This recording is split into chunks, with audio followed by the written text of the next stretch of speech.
ගරු මන්ත්‍රීතුමා මොනවද අරක සභාවනේ ඔව් පැදිලි කිරීමක් වුණ.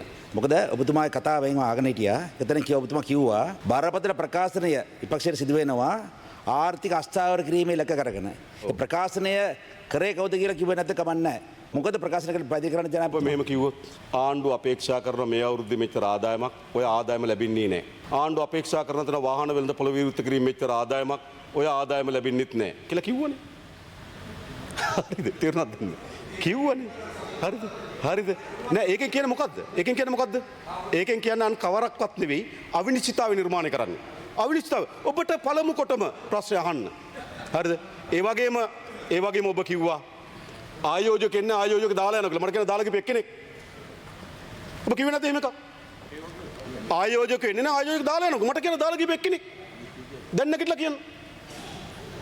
දැන් නැගිටලා කියන දාලා ගිහ එක්කෙනෙක්.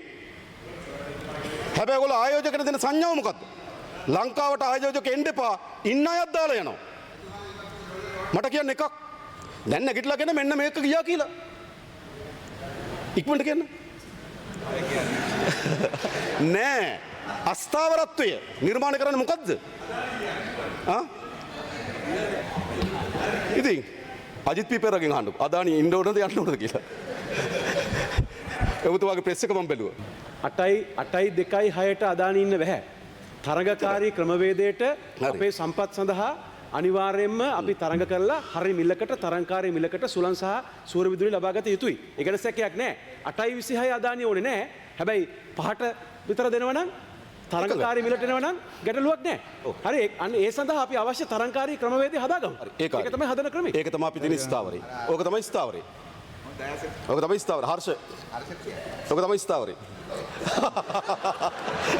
නෑ මතක.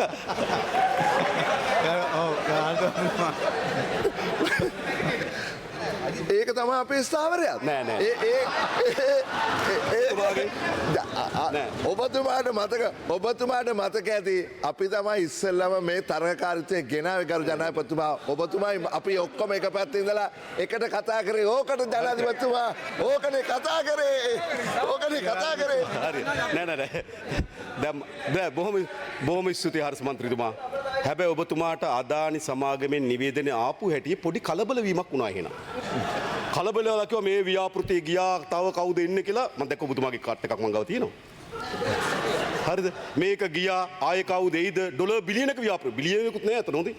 එතන ගිහපු ඉලක්කමත් වැරදි. ඔබතුමාගේ ඩොලර් බිලියනක ව්‍යාපෘතියක් ගියා කියලා බිලියනයක් නෑ එතන.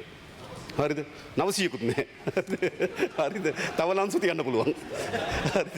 මම කියන්නේ හරිද? ඒකයි මම කියන්නේ. ඒතකොට ආර මතයක් හදනවා. ආයෝජක යනවා. ඒතර ආයෝජක යන රටකට ආයෝජක එන්නේ නැහැ. මං කියන්නේ අර ආර්ථික ඒම හදන් තියන අය ඒවා කිව්වහම ප්‍රශ්නයක් තියෙනවනේ.